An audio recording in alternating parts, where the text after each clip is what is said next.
Hello and welcome to the Blue Monday podcast, now in our 6th season, looking into the exciting happenings of Ipswich Town Football Club each week on video and audio. So for an irreverent but always informative hour or more of football conversation, make your Monday a Blue Monday. And joining me tonight, two guys who have not shied away from anything. They've seen what it's like at the top. They know how the structures work. They may have even taken people over to Dortmund to have a look at how their story went.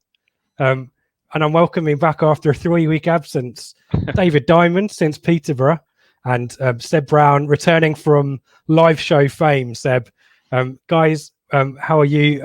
I don't know if you spotted where my quotes came from there, but there are more of those to come throughout the show, I think. Yeah, do you know what? You got right? me thinking. You got me thinking there how the intro is still the same as Ben did on show 1, and I still can't believe we're using the word exciting. But hey, you know, well, it's not boring, put it that way. this week, yeah, you can't call this week. That's true. I mean, 90% of what we'll talk about is not the Oxford match, but you know, it's like a soap opera, isn't it? Are you doing all right, Dave? We haven't heard. It's yeah, a 3-week good. Yeah, gap for you no, guys, good. so. Thanks. Yeah. Been sort of busy with the sort of day job, but other than that, just had a few days off. Actually, I had Friday off, so nice long weekend. I got tomorrow off, and I mean, you're still up in the Midlands, but the weather here has been bloody glorious. Absolutely superb. Not so much here. No. And Seb, you've been moving stuff around. Is the weather glorious in North Wales? Are you under some kind of weather warning? No, it's really nice actually. It's nice and sunny. It's a balmy sort of 12, 13, 14 degrees. I washed the cars earlier on. It's very nice for a change. It sounds very similar to Suffolk actually. Exactly what I did. I think it's more South Wales that has copped it, isn't it? Yeah, they were on weather warnings and stuff, but no, up here making the most of it. It's quite nice. It'll be barbecue weather next week. It's the microclimate around the Midlands that's just crap. And I know that anyway. That's why I have seasonal affective disorder all year round. Right. Let's jump into it, guys. I've got, I mean, the news is going to take up the bulk of this week's pod because I've just got quotes to chuck at you and to get your reactions on. It was Ben and Joe on the live show after Northampton, and stuff was starting to kick off even then. Let's start with, I'd quite like to get some broader perspectives on this Darren Drysdale versus Alan Judge face-off. I think there's people, as always with social media, people have kind of got themselves into two separate camps, which is it was wrong versus brilliant. We should see more of that. Referees getting loads of stick, and possibly I'm somewhere in between those, which is I'm sure Darren Drysdale obviously didn't mean any harm and probably regrets the situation and now all the kind of media hoo-ha that has blown up about it. But he was always going to get reprimanded by the FA, wasn't he? And I think he's been charged, and that will be heard in March. And he was pulled from duty, I think is the phrase, for his game. I think it was Southend v Bolton. He was referenced Saturday. Dave, what's your thoughts on this whole situation? I didn't really have a problem with it particularly. I mean, it was. I must admit though, I haven't quite seen anything like it before. No, Mr. Drysdale has got that sort of look about. You're absolutely right. And I thought he reffed the match quite well. He did, actually. Up till then, I thought he reffed the match very well. You know, clearly. I mean, post that he sent off Flynn Downs for obviously dissent and something he said. Whether that had an effect, and he was totally wound up already. Probably maybe that did have an effect on it. But do you know what? I didn't really have a problem with it. And to be fair, Alan Judge comes out afterwards and says the same thing. You know, heat of the moment stuff. Yeah, refs. I mean, I don't think refs really. I can't condone the ref, you know, and I'm sure you know Mark. I think it was Mark Halsey. You know, say hopefully they won't get the book thrown at him. But I mean, you can't really condone refs because you just don't see it putting their head, you know, that close in. But I didn't really have a great problem with it, and I was a bit miffed at Lambert's reaction to it. Really, again, immediately on, well, I've never seen that before, and I've played such shock. I've played at the highest level, and I've never seen that. I'm going to have a word with the league management, referees management, whoever representative. I think I said Mark Halsey. Not a problem with it for me, really. Yeah, Judge coming out afterwards, Seb, and saying that he wasn't expecting an apology, and as far as he's concerned, that's the end of it. What's your thoughts? That's the right thing, isn't it? I mean, like Dave said, I didn't really care too much about it. I thought there was a bit of an overreaction on Twitter, but like Judge says, it's heat of the moment stuff. Only Judge and the referee and a few of the players around will know whatever Judge said to the guy to sort of set him off a little bit. But is it really that big a deal? And I'm sure we've all had things in the heat of the moment. We've said the wrong thing or acted the wrong way. At the end of the game, you shake hands. Judge's comments the next day were absolutely spot on. It's over with. Let's move on and get on with it. What happens on the pitch should sort of stay on the pitch, I think. Yes. Well, I guess we're wishing all the best to Mr. Drysdale with whatever FA hearings he has to go through. Some common sense. I mean, he really did. He got dumped off the. It must have been a basement clash yesterday, wasn't it? Was it? It was South. Was it Southampton? I think. Yeah. So no big miss for him there. But I looked at his. I mean, he's got a pedigree. I think he was like assistant ref in the cup final and things like that.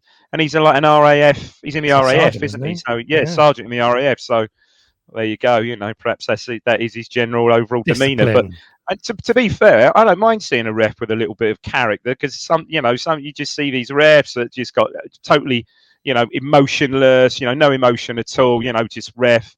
But I thought he had a bit about me. I haven't got a problem with that. Well, we saw Kalina used to do it all the time, didn't he? Kalina used to. That's what Kalina did in all the big games. And it was just accepted that was part of his character trait. So it has sort of happened before, not to that degree. And I don't think he should be hung out to dry about it. No, I mean, going back, obviously I go back a long way, as you know, and it certainly was more refs. When I can remember growing up in like the 70s and stuff like that were real, proper characters. You knew the refs, but now I couldn't really tell, especially in our league, ref who officiates our game. I couldn't tell one ref from the next, to be fair. Dare I mention Clive Thomas, Dave? Move on swiftly. I can hear GB moving off. I can hear now. People also forget about Clive Thomas. Don't forget he was ref also at Highbury when we won the semi-final. I guess I don't think I never see him on the highlights because but he did give it. And there was an obvious penalty that day, obviously, when Hunter Handel punched it away from Regis. So people tend to forget that, but. Yeah, I know. He'll never be forgiven. Never. Him ever. And Sir Bob when friends are there now. GP and Sir Bob. This is some more panto, guys, and I kind of feel a little bit like we shouldn't have to talk about this stuff, but this is the state of play as at the moment at Ipswich. A lot of queries about where Caden Jackson in particular was on Tuesday night, because I think his 3-match suspension had run its course after his sending off at Sunderland. And then it turned out after the match that both him and Kevin Nolan, bloody hell, I wish, John Nolan have been banished to the under-23s. And it depends who you listen to about why they've been sent down there. Caden Jackson tweeted about his professionalism and it not being in question. And there was some chat, certainly on Friday from Lambert, about Nolan saying that he would have rather have stayed at home with the wife and kids than travel all the way to Crewe to sit in the stands, which I guess, again, some of us may have sympathy for and some might not. That's part of the gig. But both had potential moves to the Championship, we think, turned down, and both have been involved in pretty crappy sendings off, as in stupid sendings off that have led to significant bans. Seb, what's going on here? Because both of these players are going to be top earners, isn't it? It's just Lambert regressing to It's an ego thing, I guess. Yeah, I think it's a bit of an ego thing. He likes his bomb squad from previous clubs, and I guess he's brought it in here. The Nolan thing seems to be a really, really shocking case of man management. You know, if he's going as the 19th man to Crewe, etc., why bother dragging him all the way up there? I'm sure there is a player that you could, from the under 23s, you could call up who could come for the experience and be part of the match day squad. Why take a senior pro if you've got absolutely no desire to play them? And also in the world of COVID, keeping a senior body back at the club, fit and healthy, might be a bit of a more sensible decision to make as well. It just reeks to me of Lambert trying to sort of stamp his authority a little bit. When you hear the pre and post match conferences at the moment, he seems to be very paranoid that leaks are coming out from the club. He's asking Stu and Andy where they're getting their information from. So maybe he sees this as a way, I'm a disciplinarian, this is what I'm going to do, even if it is to the detriment of the team, which I think it is. There was some chat by Stu and Andy, I think, on Kings of Anglia, Dave, that Nolan had put in an overzealous performance in training the day before, and this was kind of punishment for that. But I think a few players, maybe even Jackson and Emir Hughes, I think, have experienced the travel up for an away game and then sit in a stand. And especially, it's a real slight on him because, let's face it, Nolan, okay, he hasn't had the best of seasons, but like I always say, I think somewhere in there's a decent player at that level. There really is. He is a senior professional, so I mean, how does that make him look in front of the other, his other, teammates as such? You're not telling me, as Seb said, that you could have taken a Liam Gibbs or someone like that, for instance, and made them 19th man, or even someone else. So yeah, it was an odd one, and Lambert, obviously it was an easy target to leap all over that. In the media, wasn't it, really, saying, professionalism? And again, he used it again. I mean, every time he's using this now, I know we laugh at him, but I've played at the top. I've played for Celtic. I've played for Dortmund. He actually said it. He actually said this. I've won the highest competition in Europe, and I've never come across this previously. Well, what difference does that make? It doesn't mean anything. But yeah, just again, odd, very odd. And Jackson, well, I don't know. To my mind, Jackson should be playing now. Should be if we're now playing with off Norwood, Jackson should be the one that's sort of playing off him now. So But I mean, I don't know. I haven't really heard too much about Nolan, but I think it was fairly common knowledge that I think it was Huddersfield perhaps came in with a definite offer or loan, whatever it was for Jackson. So obviously there's perhaps a tinge of disappointment there from Jackson, but. I mean, it was a silly chat, but, he served his punishment. He served his 3 games punishment. Yes, it was a silly challenge. He's got to move on from that. And both likely to be among the higher of the earners, which is they're now being paid to coach for the under-23s. It's ridiculous. And yesterday, if you get to the 80th minute and Norwood can't go on, I think we'd all much rather have Jackson stepping off the bench with his pace against tired defenders rather than, all due respect, Aaron Drennan has scored recently, but I think that Jackson is a better player, and I think we'd all agree the squad would be stronger, certainly with Jackson at least as a bench option. Yeah. Let's get into Lambert's quotes on the media, guys, and I'm kind of feeling like the people on the podcast the listeners are just going, oh God, do we really have to do this? So what I will do is I will quote Lambert at you. I won't do the accent. I can't do the voice. And maybe you tell me if you want to jump in and challenge anything or question anything or remark on anything, rather than, because a lot of what we've heard is kind of standard Lambert, but there's some specifics which are good context and interesting context. The first is, and he mentioned this in the post-match on Tuesday, the scenes at the training ground the other day. I don't think that was true Ipswich fans, which was very interesting given Blue Action claimed credit for it, and Blue Action were welcomed in with open arms at the start of his tenure. But not true Ipswich fans. The stuff about we had a young team out last night. We were actually training against a younger team, which I wasn't sure was allowed because I think the under-23s and the first team have to train separately because of COVID reasons, but maybe I'm wrong on that. And it's probably the first time they've probably seen things like that. It's never nice. It doesn't matter how old you are, but we have a lot of young players playing. Marcus Evans now, he's put an incredible amount of money. This is when he starts to contradict himself a little bit, or when this is where Stu Watson did a really good bit of journalism Friday, and Jim White of TalkSport and Sky just kind of gave softballs to Lambert to kind of knock around a bit. Marcus Evans has put an incredible amount of money into the football club. I understand that. It's a hard gig running a football club because of the amount they must put in is incredible. But you need an infrastructure where everybody at Ipswich Town has got to get round a table and say, where are we going here? What are we doing? Where is my Where is my wife? Where is my comfortable house? What's the infrastructure? Because this needs to stop. This needs to stop. So is it Evans' fault that there's a lack of infrastructure, or is it someone else's fault? Who are we pointing the finger? Because Lambert doesn't want to point the finger of blame, just to be clear. Well, he's not wrong, is he? I mean, we all agree the structure is wrong. Everybody's to blame, apparently, though. He's not wrong. The structure is wrong at the club, but he can't sit here 2.5 years after he's taken over and suddenly bring these things to light. We do need a proper what we call a footballing person in a director of football kind of role. So he is right. The structure is wrong, but he spent 2.5 years defending Evans every single opportunity he gets, and only now when things start to get a little bit tough does he start to throw him under the bus a little bit. Yeah, what's he been doing for 2.5 years, Dave? I think Simon Jordan leapt all over that on TalkSport. I don't know if absolutely brilliantly, and sort of destroying and said, well, there seems to be a complete breakdown of communication here between Lambert and potentially Lambert and the owner. Yes, what has he, and basically slaughtered him, basically said, what has he done in 2.5, what really has he achieved in 2.5 seasons? And the sad thing is that he hasn't got this, apparently he hasn't, now got this dialogue with the owner. And there was this, Simon Jordan made a really, really valid point that why is Paul Lambert coming on TalkSport to kind of open up this debate about the lack of infrastructure? Yeah, when he should be able to talk. Have the communication with the owner.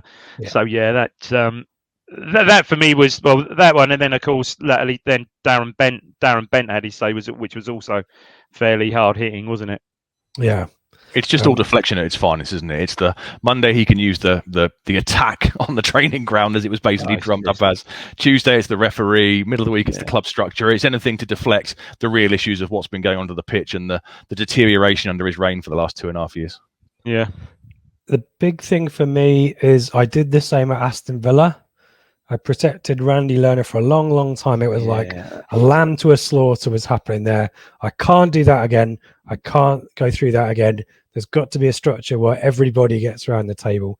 Everybody's to blame. Everybody, not one person where you can turn around and say you're blaming that one or that one. Everybody has to themselves look in the mirror and say where it went wrong. And I think that's the big thing for Ipswich. A lot of Ipswich in the third person and other people, but he says, I've not shied away from anything. Even the clubs I played with, they were huge clubs with massive success, and the players I played against, countries I played in, and all these sorts of things. Yeah, you're not managed at big clubs though, have you, Paul? You've not, maybe one. But yeah, I wish he'd stop talking about his playing career as if it's relevant for his managerial totally irrelevant.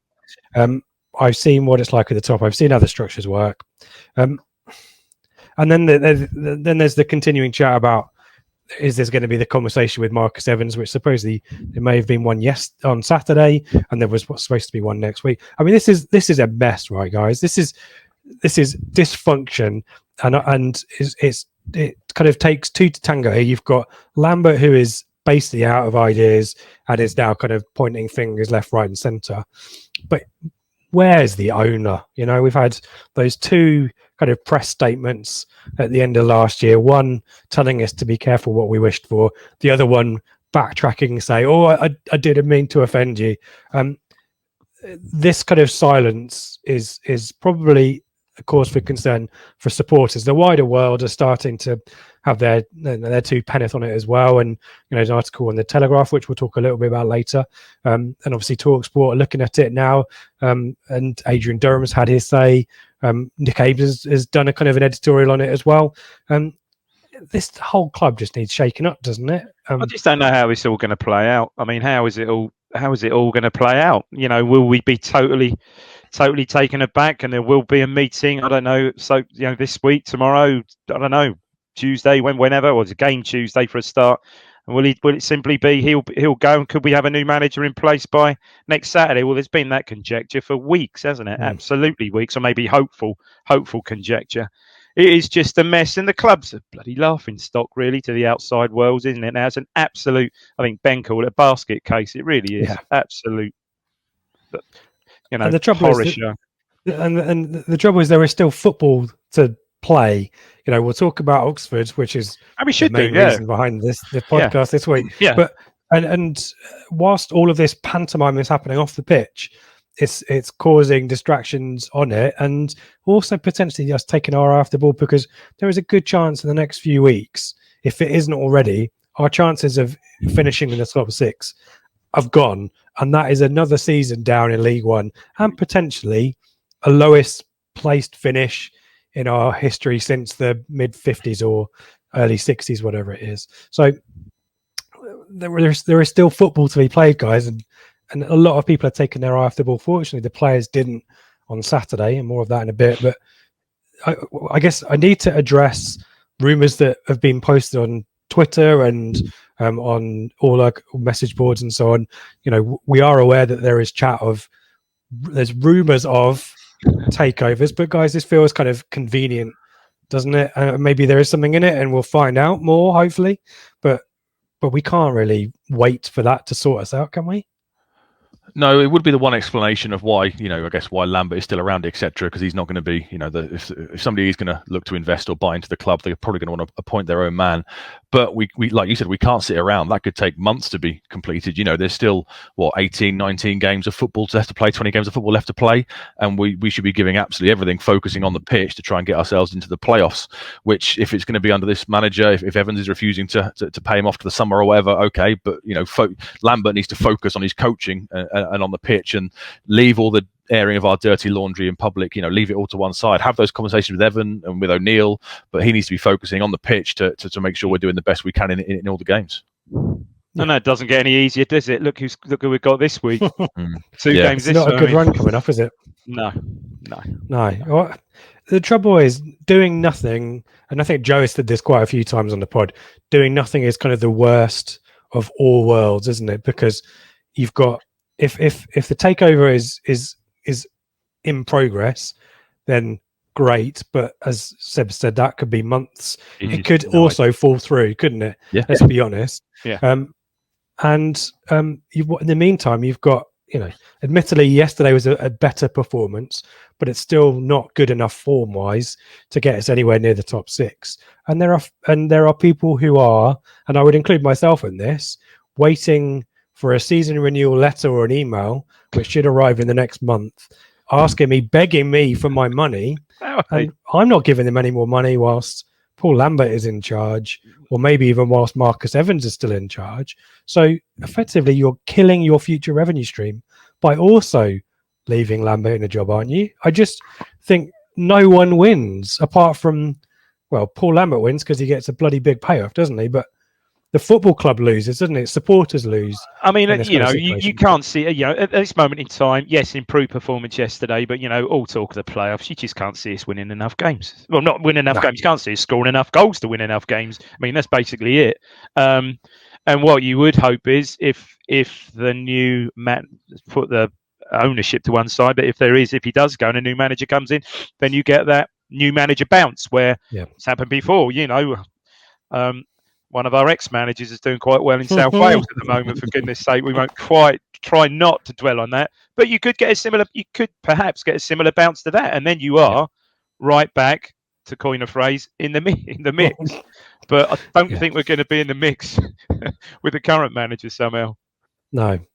Well, we should talk about actual football then, shouldn't we? Yeah. And being back in the mix. I think the issue is we're now getting into this territory of relying on other people to lose points, aren't we? To drop points to get that swing. I don't know. We've got games in hand, and the league's crap, isn't it? Because people are beting each other and drawing and going on. Maybe laugh about these games in hand. We've got these games in hand, but we've won 5 out of 16 games. Yeah, we're not going to win well. No. And so let's bring things up to date with Oxford. And I'll be honest, I think most of us were expecting an absolute pummeling from Oxford, one of the form teams in the division, top of the form table. However, you cut things at the moment. I've even as far back for a 12-game form table, they are top with 9 wins, 2 draws, and only 1 defeat. Summed up. I mean, we'll get onto it, but summed up the division for me. That really seeing them yesterday, absolutely exactly. Very average. Found themselves 8th, but last time out, defeat to Tranmere in the EFL Trophy. We know about heartbreak in the EFL Trophy, albeit never at the semi-final stage. But they had beaten Wigan in their previous league match. It's a 4-3-3 from Carl Robertson with his blonde tips haircut, and his massive coffee, massive pint of tea, whatever it was. 4-3-3. I guess players of note. Matty Taylor comes in, and Mark Sykes comes in, but Brandon Barker and Elliot Lee, that kind of front three of Barker, Taylor, and Lee is pretty impressive there. Otherwise, not too many household names there. Maybe a couple on the bench, but yeah, I kind of looked through that Oxford team expecting to see players of a similar ilk. Well, Henry, who's always done well against us, he was on the bench when he didn't come on until later on. Shadipo was quite good as well. Always quite right. Yeah, Shadipo. Barker was good for a spell first half. He was really good, and I thought, here we go.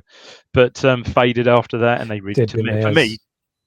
Well, yeah, we'll get onto that. But those flair players tend to do. Ipswich, it's 11th going into the match with our 12 wins, 4 draws, 10 defeats. And in the same 12-match form table where Oxford are top, we're 16th, guys, with 3 wins, 3 draws, and 6 defeats. Last time out, a 0-0 draw with Northampton. Arguably one of the worst home performances in living memory. I think this is a 4-4-2, gents. We'll probably debate this as we go through, but 7 changes, lots of chat about possible returns from injury for a few people, and that proved to be the case. A completely different centre-back pairing of Wilson and Nsiala. Chambers comes in for Matheson, who looked a little shaky on Tuesday night. Judge regains his place in the team, having been good against Blackpool and then dropped for no good reason against Northampton. Bishop comes in as well. Keenan Bennett's out the side for months and suddenly out of nowhere. And Nord as well, who has had a couple of good cameos of late. He comes in, and I think he's playing just in advance of Parrott. And I looked up, I quite like the on SofaScore, you can get the average player positions from the time on their time on the pitch, and effectively we are a 4-4-2, but we have no. You've got Bennett's out one side, but you don't have anyone the other side. I think Bennett's is on the left, and maybe Judge or someone should be on the right, but there's no one there. So I've kind of described it as an asymmetric 4-4-2, or maybe an asymmetric 4-4-1-1. And I'd be interested to get your thoughts. No Wolfenden or McGuinness even on the bench. They travelled all the way to Ipswich, Dave, and they didn't even make the. Well, obviously, I guess they were they were 2 of the young players that obviously were affected by the blue action. The blue action, was a bit of a overspill from the Northampton performance, and was still suffering the stress from the flare at the training ground, perhaps. But yeah, I mean, he did make a point of that, putting the flare to one side. It was an exceptionally young team against Northampton, albeit it was a shocking performance. It's just a bloody shocking game. It was awful. So when I saw the team, I was a bit intrigued. I saw that obviously Taylor was up front for them. I thought this might not end well at all. But to be fair, probably defensively, I thought we were pretty good. Really? Yeah, Wilson. We've missed Wilson. Honestly, it just gets no frills, and for once yesterday, clearly this is the type of football we should have been playing all season. We're not good enough to play from the back. We haven't got enough players in the back who are good enough on the ball to play from the back, and that more direct style I think suited us yesterday. Well, you mentioned it's a positive start for us. I mean, let's go through the chances. There's obviously no goal action to talk of, but plenty of chances here. And again, it's the story of the season that when the chances present, we're not particularly clinical.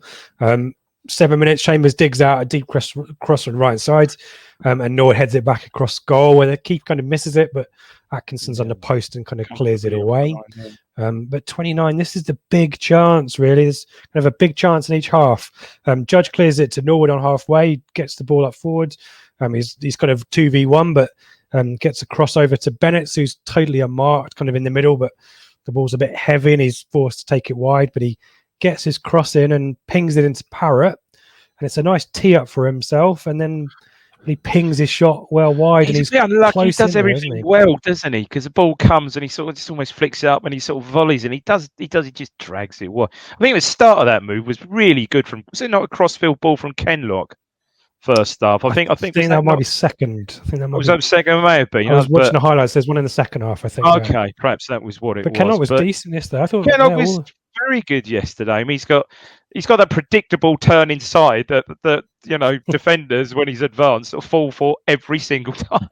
But he sort of manoeuvres the ball. And I thought he had a really good game yesterday. That was a really good move. Actually, it was a good move. It's just everything but the finish, and he wasn't. He just dragged it, didn't he? Yeah, we moved quickly, didn't we? In that move, that's what was so noticeable, as opposed to previous weeks when we've laboured a bit and been slow to the build-up. It was simply a case of into Norwood. First time Bennett has made a run from midfield in attack, and like you said, Parrott did everything right. He gets across the defender, takes a nice touch, but unfortunately just drags it wide. But it was nice to see some attacking intent with a bit of pace, as opposed to what we've seen in the last few weeks. Yeah, what do you think of Bennett's yesterday? Because I like him because he's always trying something different. I mean, I think perhaps his final ball and his decision making leaves a bit to be desired. But I quite like him. He's always trying to trick, isn't he? Yeah, he's certainly got a lot more about him than Thomas, hasn't he? For God's sake. Yeah, he's direct, isn't he? He's pacey. He reminds me of Danny Rowe last year. Always looks to make things happen, but maybe lacking that last bit of quality when it's needed. Yeah. Yep. Well, talking of wingers trying to make an impression, Barker it is, who twists and turns down the town left on 32, and he pings a shot across, which evades Taylor. It's kind of neither one thing nor the other. But that's the kind of key action for the first half. But I think Ipswich shaded it, and I think so. Yeah, it was. Yeah. I mean, I was expecting, like I said, I think we were all expecting a lot more from Oxford. They were just very, average. Yeah. I think much better performance than the other night for sure.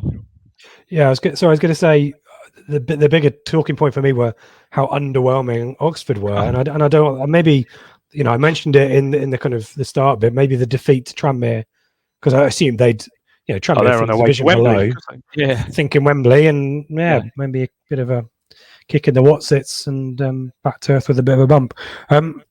Second half action, guys. Bennett's involved again here. 46 minutes. Dazelle, we were taking in swinging corners yesterday. Yes, in swinging corners. It's a half cleared to Bennett, who's kind of a weird angle from the side, just inside the area. Well, the big chance was Norwood, wasn't it? Norwood just didn't react. I think it was flicked on at the near post, and Norwood was probably only about 8 yards out, and he just couldn't square himself up. This is the big came to him so quickly, didn't he? Came to him so quickly. And Bennett just did it first time, didn't it? Either flash in or flash wide as they did. He didn't get the view behind the goal to see how close it was, unfortunately. Follow, obviously. The angle wasn't great. But this chance with Bishop, who pings it back in, and Gorin it is, who misses the ball completely in Norwood. It lands to him, and he just spins, and it hits the post. Right. He's unlucky there, isn't he? Does everything right. The post and bounce out. He's really, really unlucky there. Yeah. 55 Bishop it is. This is a really nice bit where Bishop kind of drives into the area, crosses just into the corridor of uncertainty, and Parrott stabs it wide from close in. This is a big chance. This is for Oxford, where they start to come back into the game partway through the second half. Brannigan, lovely ball in behind Kenlock for Sykes, who dinks it over to Taylor, who's totally unmarked. NCR is on the deck, and all Taylor can do is head it over the bar. That was a big chance. Yeah, he just misjudged it, didn't he? I think the ball came over with a bit more pace than he thought, because he wasn't far out at all, wasn't he? He just almost misjudged his jump. But that was you're right. That was their big chance, wasn't it? Really, that was a big let off for us, wasn't it? Yeah. Been a bit of a sucker punch, though, wouldn't it? Oh, really. Yeah. Well, as I said, Oxford had been building a little bit of momentum. But there's not a huge amount of action to talk about for the rest of the game. Parrott takes on two defenders. He's kind of on his own and pings a shot wide from a really tough angle. There's a few substitutions. Harrop comes on for Bishop, joining for Norwood, Sears for Bennett. Doesn't really make much difference, really, albeit Harrop's about to have a moment of glory. Hiley makes a save from Winner on 89, but this is the big chance. 90 plus minutes. Harrop out of nowhere slides in to deny Kelly, who was about to pull the trigger from point blank range, and saves a point for Ipswich. And that's your lot, guys. And I don't think a narrow Ipswich victory would have been unreasonable? Would have been unfair on reflection? I thought we shaded it, and a 1-0 would have been fair. You know, it was so much better than Tuesday night, and I don't think we could have had any complaints if we'd have won that. We played well, proper attacking intent, much more direct than normal. I liked having the two strikers on the pitch, albeit maybe not in an orthodox two up front. And I think we deserved to win that one. Yeah, Dave, any standouts? You mentioned Bennett's, but I thought the centre backs played well. I mean, Enciala really didn't, for once, didn't really put a foot wrong, did he? And some of his play was really good, and Wilson was solid at the back. But again, I thought Kenlock had a really good game, especially getting forward and supporting. No one really was poor yesterday. Bishop, even second half was affecting the game, still looking to drive into the box and stuff. So yeah, encouraging. But yeah, you put it in perspective, is Oxford, you're taking a point from Oxford at home sort of thing. All right, Oxford were flying, but I guess that puts it in perspective. That's seen as a good result, isn't it? Shows where we are, doesn't it? Shows where we are at the moment. Let's see what Oxford do after this point and see whether they're on a downward slump. But you could be right, Rhea. There's a good point you made that I think they'd have thought because it was at home as well. Tranmere at home in the semi-final. Yeah. Oh, we just walked through this and we're great. They're at Wembley, so maybe we got caught them on the back of a sort of slight hangover from that, perhaps. Yeah, maybe so. And because I think they played a fairly strong team that night as well. I believe. I didn't check that one. I only checked the Wigan team. Jordan, my son said that he thought they had a pretty strong team out. Yeah, I heard this on the EFL show yesterday. Was it Tranmere's like fourth appearance at Wembley in like 2 seasons or something ridiculous? I mean, they had 2 playoffs. 2 playoffs. Yeah, I think so. Yeah. God, that's right for some minute. I mean, and we're one of 5 we've never been. We're one of 5 or 6 getting less and less. Never played there at the new Wembley. One day, staggering. Maybe in our lifetimes, that'd be nice, wouldn't it? Let's move on to the questions, Maybe guys. Yeah. FPL Tractor. To play how we try to play requires good coaching. So should we have just stuck to the straightforward style like the start of last year, as we are badly coached? I'll flip that around, Seb. I don't know whether FPL Tractor is alluding to the style that we maybe went with yesterday, the more direct style, which I think he's suggesting that when we try and play Lambert ball or tiki-taka or whatever you want to call it, or out from the back, which Mick Mills was lamenting yesterday and pleased to see the back of, we're suddenly a little bit more coherent, aren't we? Yeah, and I guess with 2 up front, you've got 2 outlets to, if you want to go more direct, you've got 2 outlets that you can hit quite quickly. Playing the ball around the back, like Dave said earlier, the players just aren't good enough to do it. Yesterday was noticeably more direct, running the channels more and more people bursting forward from midfield. So it was a much better performance, and it's no coincidence we didn't do any of the Lambert tiki-taki stuff. And you know what? And ironically, as I said earlier, that's the kind of football that, if you're playing Norwood as a focal point, that would absolutely suit Jackson, as it did at the start of last season, down the ground. And Seb, FPL Tractor, and this question from David Andrews as well, are querying whether the kind of more direct style seems to suggest a lack of vision or maybe a lack of quality coaching. Would you agree with that? Or yeah, I mean, it's that you'd have to be a genius to work out we are poorly coached, so therefore if you're going to go direct, you sort of back to the basics, get 2 up front, hit it long, and there's minimal coaching you can do for that. It's much more direct, much more quick play from back to front, rather than mess around and practice your coaching all the ticky-tacky and slow the play down in the middle of the pitch. Scott Moore, Dave, after failing to be a top 8 side again, albeit I think Accrington, are they in the top 6? Top 7. Yeah, 7. We beat Accrington. They're in the top 8. Scott, does this result put the final nail in the coffin of Ipswich's chances of getting into the playoffs? No, it doesn't. It doesn't. As you said, we've got 19 games to go. But like I said before, I think if a big if you do get a change of a manager, change of coach, then who's to say you won't get a 4 or 3, 4, 4-game winning bounce, and that's really all it takes in this division. It's so tight. That is really all it takes, certainly, to get into the top 6. I think we can safely say the top 2 are the top 2 has long since sailed, but certainly, you're more than capable of getting into the top 6. But under the current management, current coaching, you just can't see us winning enough games or scoring enough goals. The trouble is, as well, is that we'll comment on this on the roundup in a little bit more detail. The playoff placed teams are Hull, Doncaster, Portsmouth, and Sunderland, who I would not back us, let alone to surpass and nick one of their spots, but to beat them in 2 matches and maybe across 2 legs. No, but what you need between now and the end of the season is momentum, isn't it? Oh Christ, we saw that years ago under Burley, but that really doesn't not necessarily mean anything, going into playoffs with momentum. But I think more than ever this season, because of the season we've had and the fall off in since being top again in September, October, and the fall off since then, it's going to just take such a dramatic turnaround in form, and you just can't see it. Not under the current manager, can you? Just can't see it. We're talking to the manager, Seb. Cornish Mariner here. Results and Ipswich style of play, being a decent bloke. Can a manager survive long with one of those missing? The current one has none. But when judging the incomers, which I assume means the candidates, are the second and third qualities essential, as in the Ipswich style of play and being a decent bloke? Well, I mean, everyone always said that Mick was a decent bloke. The players absolutely loved him. Okay, he fell out with the fans and stuff towards the end, but I don't think you'd find many people to have a bad word against him in the club itself. And I guess if you've got that kind of man management skills, then you can build, almost an us against them mentality, and that can prove successful. It worked for Mick. It might be working for him now at Cardiff. It could prove that is a decent strategy if you want to get that quick fire response from a new person coming in. What was the second one? The Ipswich way. It's just started playing being a decent blow, Ipswich. Yeah, we just want to see good football, don't we? I mean, Christ, we're not exactly, we're not Leeds or Villa or Newcastle where we'd be, properly kicking off if Lambert's got it very, very easy, put it that way. All we want to see is some decent football played on a Saturday afternoon and be proud of the side. We're not asking for Premier League, we're not asking, Christ, we go out, we'd be happy with an FA Cup third round tie at this point, wouldn't we? Let's be honest.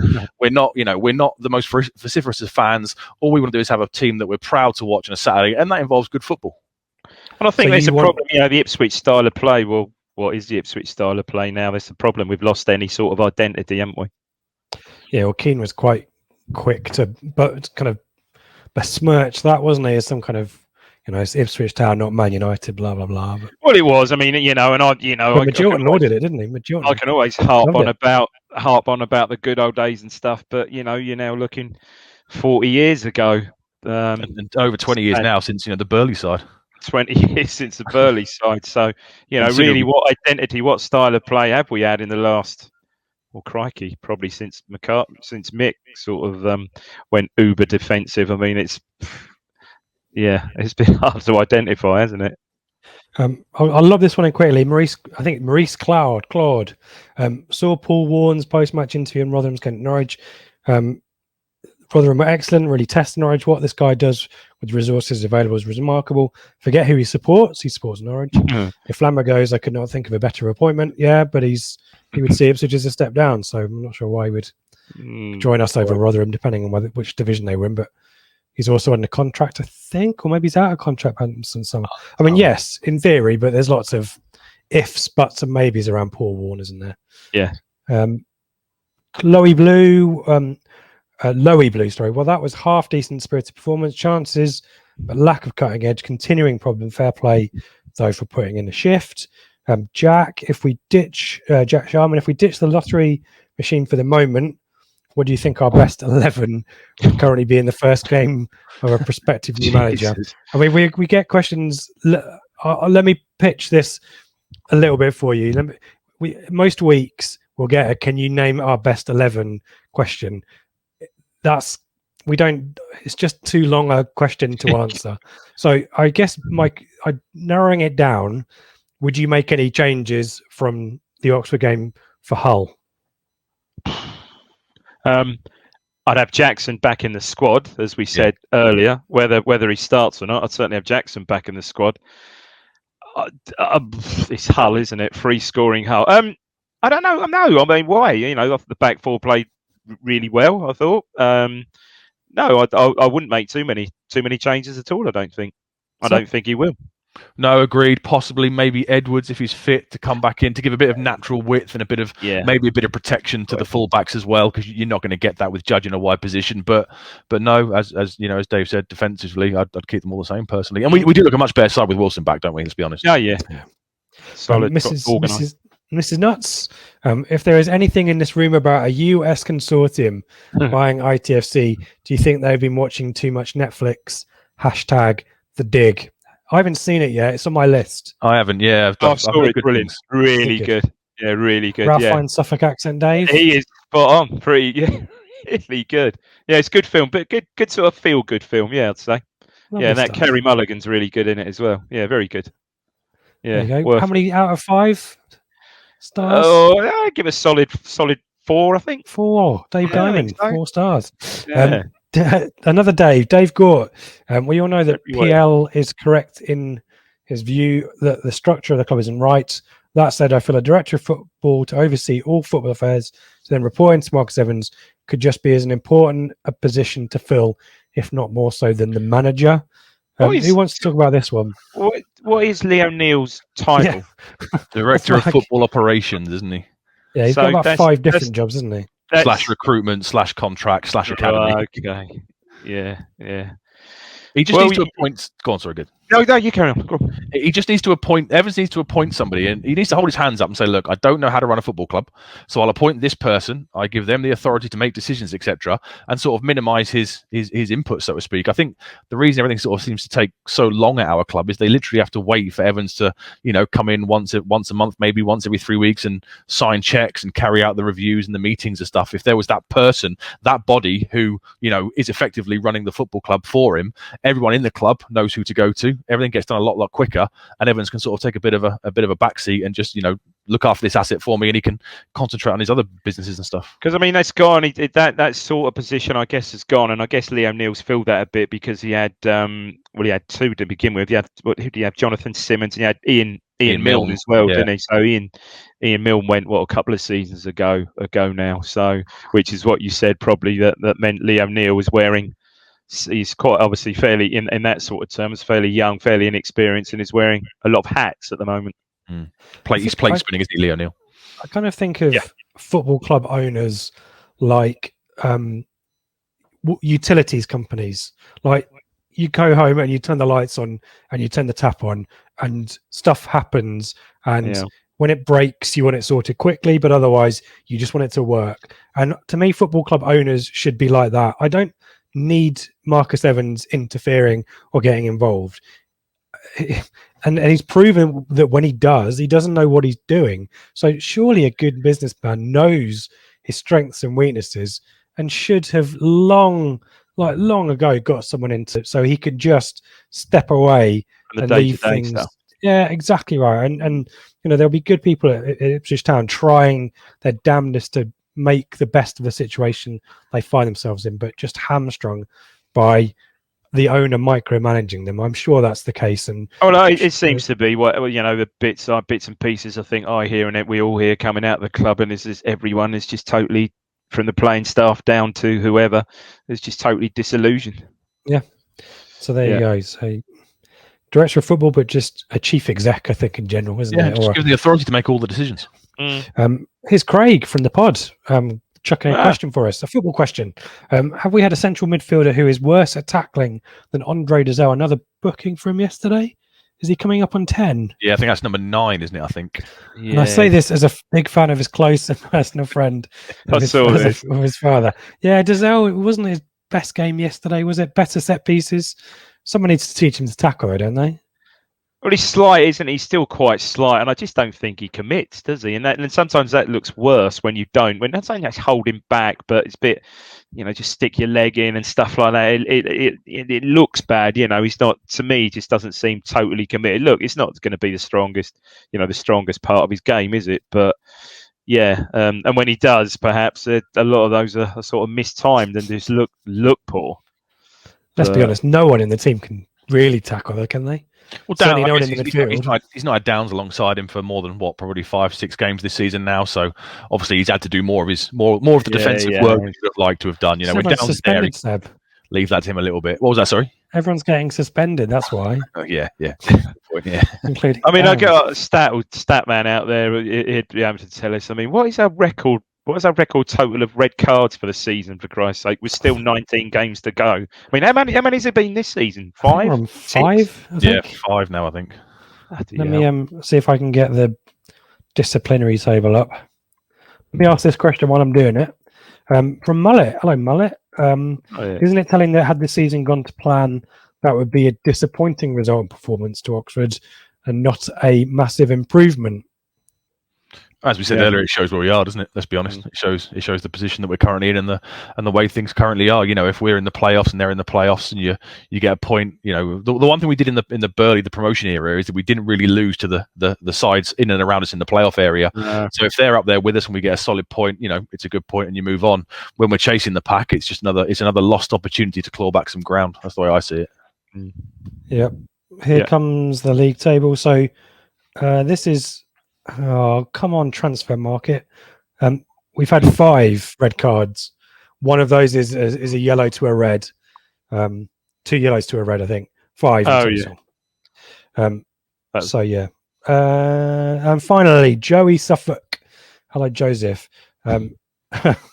Now, clearly, Lambert is a dreadful manager, but I can't get away from the fact that I care about the club more now than in mixed latter days. Is it fair to say that the early PR pool work re-engaged fans, and now it's time for someone else to make the club perform to harness that?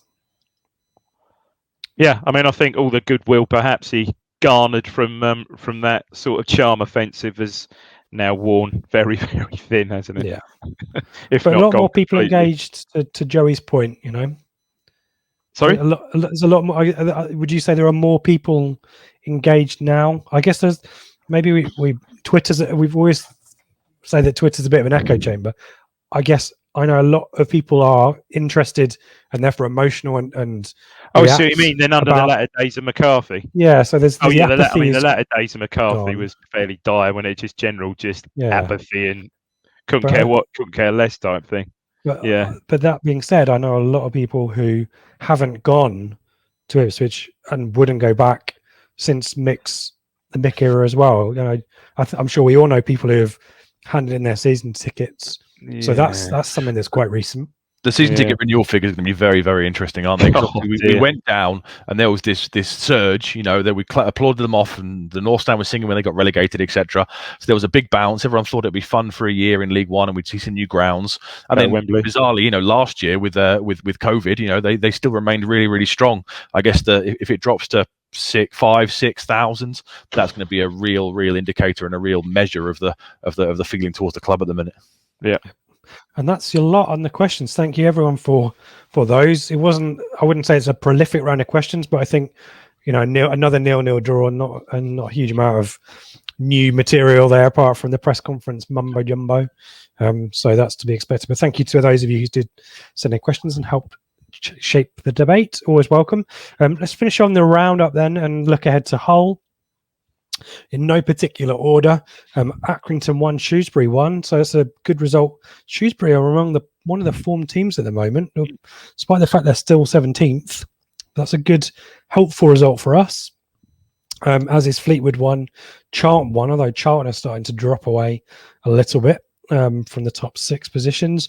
Posh 3, Wimbledon 0, Peterborough up into second place. Hitting form.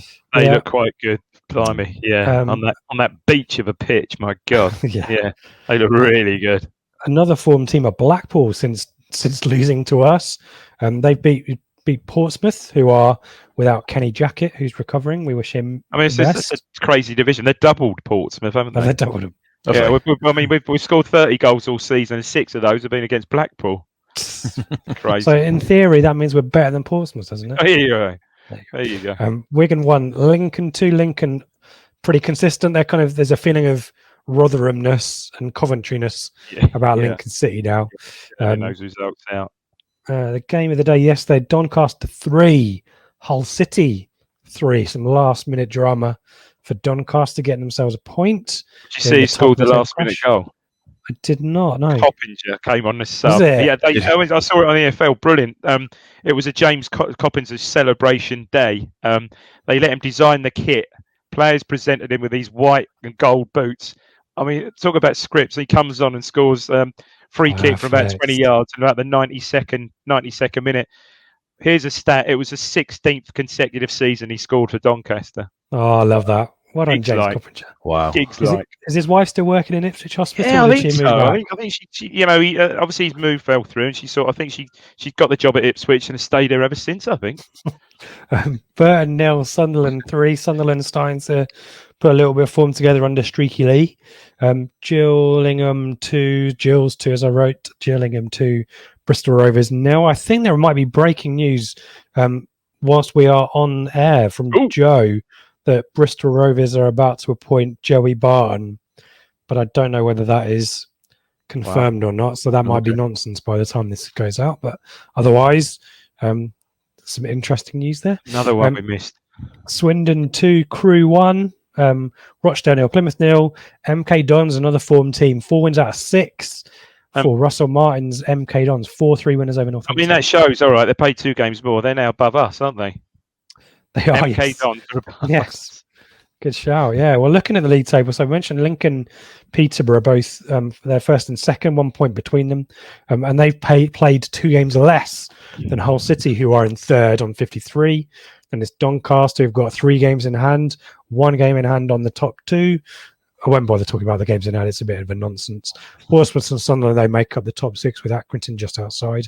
Ipswich are 12th on 41 points, level on points with MK Dons, as you rightly say, Dave. And